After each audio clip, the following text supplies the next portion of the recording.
Welcome to Facts TV News, where everything is true. Motorists traversing unsafe rock bridge in Falmouth. There is concern that disaster may strike in Falmouth, Trelawney, as motorists have been using the rock bridge, which was closed a few years ago. The structure became compromised. The bridge, which suffered structural damage, was closed in 2019 due to safety concerns. The bridge links Falmouth to district east of the town. Mounds of dirt and rocks were placed at the entrances to the bridge to block off access. However, the items have been moved and motorists have been traversing the bridge.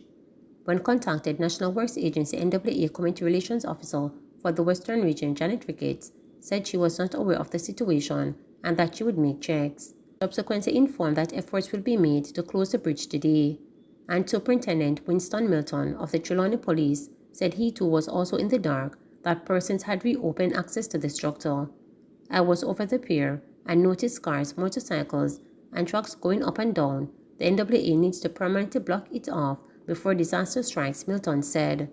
Efforts to reach Mayor of Falmouth, C. Junior Gager, were unsuccessful as calls to his cell phone went unanswered. Shocking. A 26-year-old man from the parish of Westmoreland is in police custody, accused of sexually abusing a 4-year-old neighbor. The accusations have left the families of both the accused and the child in shock and disbelief. I don't believe that he did it. He is so innocent, he is so calm, he can't even mash hands, so I don't understand. But if he didn't do it, well, somebody else did, the child's paternal aunt told reporters from the family home on Tuesday. The accused lives across the road from the child and both families get on well. Allegations are that he molested her more than once. The child's cousin said she was the one who raised the alarm. While bathing her, she told me that her vagina scratches, so I asked her what had happened, and she said she didn't remember how many times, but enough time. So I asked her why she don't tell her parents, and she said that they will beat her because enough time her mother beat her for things when she tell her, related the cousin. After she told me, I look and stuff, and look as if she was troubled for real, so I told the mother that she has to look for herself, her cousin added. The child was taken to the hospital for a medical examination and the police were called. She remains in hospital. I feel it for the little girl. If I go through them something here. You hear about 12-year-old and them something they happen to them, but a 4-year-old, she is very young, so me no understand them something here. So how? The child's cousin said, clearly distraughted and struggling to make sense of what she said had been told by the child. After word of the incident spread within the community last week Wednesday, the accused professed his innocence and said he would remain at home in case the police came in search of him. Lawmen have confirmed that he was taken into custody that day. Up to Wednesday, November 16 afternoon, he had not yet been charged. His mother is convinced of his innocence. I asked him and him say him did not trouble the little girl. The other day I went to the station and him say, Mommy, I am not guilty and I feel bad because right now me can't even eat, she told reporters. Me know say my son no guilty of it. He's calm, quiet, and don't give any trouble. He will go to work plenty time and come back and say, Mommy, you alright? And hold me on my head and kiss me on my jaw. A senior citizen from the community who gave his name as Tony said he finds it hard to believe that the accused committed such a horrible crime.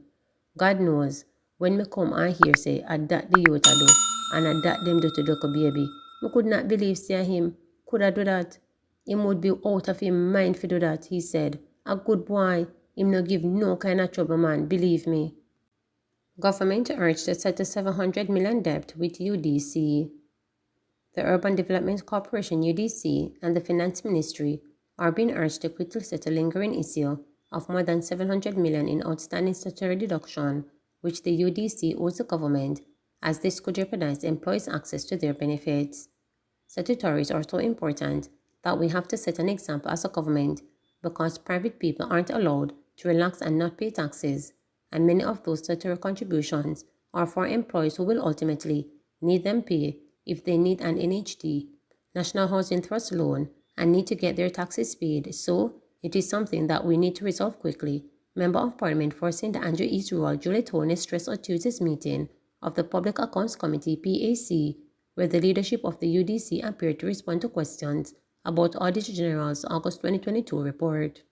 The report highlighted issues of poor asset management, financial challenges, and corporate governance failures, which have been unresolved for 10 years. The audit was a follow-up to the 2012 audit and repeated a significant number of findings and concerns indicated in the previous audit. The 2022 report noted that the UDC had paid over NIS, NHD, and heart statutory deductions, but withheld education and income tax amounting to $709.21 million up to May 2022, with balances outstanding from as far back as December 2016 against liabilities which the government owed. The corporation, in its response to the audit on November 11, said it has engaged the Finance Ministry to arrive at a resolution to settle all amounts owed for the outstanding taxes. The ministry advised that the PAC that it had received a recent correspondence from the UDC regarding offsetting all of these taxes against the amounts that it owed for lands that were transferred to the Jamaica North-South Highway Company. We haven't gotten an opportunity to process that letter as yet. We have not accommodations in the past. In December 2016, we wrote to the UDC indicating that we would agree to an offset to the taxes which are owed at this time against the liability that matters were settled in 2016. However, that was the condition that the UDC would remain current with its tax obligations going forward, Senior Director, Public Enterprise Division of the Ministry of Finance, Alisa Bish, explained. At the same time, the Finance Ministry has no confirmation at this point that those amounts were written off in accordance with the 2016 agreement. Bish said the Finance Ministry would follow up on tax authorities on the status of the write-off. She said, however, that the UDC's financial statements already account for the write-off, which means those amounts should not impact the taxes that have accumulated since 2016. Holness, who raised the issue at the outstanding payments, argued, "I can't understand how government can owe and then yet still demand that you must pay what you owe. We need to look back at that because we put UDC in an uncomfortable position of not being able to manage because you owe them money while you're telling them that they must pay up. We need to go back to the drawing board. That's not fair to the organization." We stress that the ministry has not been working with the UDC over a number of years to settle on compensation, including the transfer of lands to the entity. She noted that the Petroleum Corporation of Jamaica (PCJ) lands, valued at $3.2 billion, are in fact being transferred to the corporation as part of the compensation agreement. This is in addition to budgetary support to the UDC to reduce the debt. Holness pointed out, however, that the land transfer is not necessarily able to generate revenue quickly enough to offset taxes. MOH inks deal with 8 private facilities to deliver over 500 surgeries. The Minister of Health and Wellness has signed 8 agreements with private institutions for the delivery of more than 500 surgeries under the Cold Care Intervention as part of its efforts to reduce the backlog of elective surgeries in Jamaica. The surgeries are to be done over the next 10 months. The institutions include Andrews Memorial Hospital, the Heart Institute of the Caribbean, Medical Associates, the University Hospital of the West Indies, and Winchester Surgical and Medical Institute in Kingston. In Western Jamaica, the others are Quest Medical and Surgery Center, Hospitant Montego Bay and Mabay Hospital, and the Oncology Center. Tufton gave the update during Tuesday's sitting of the House of Representatives. The Cold Care Program aims to remove 2,000 patients who are waiting for surgery from the public system and give them access to health treatments that enhance their quality of life.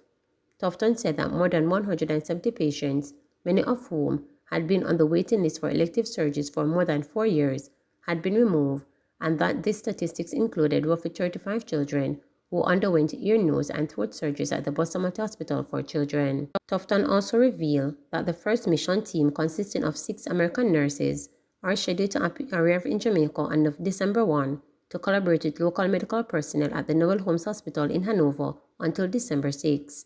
The aim is to accommodate 30 patients on the surgery list.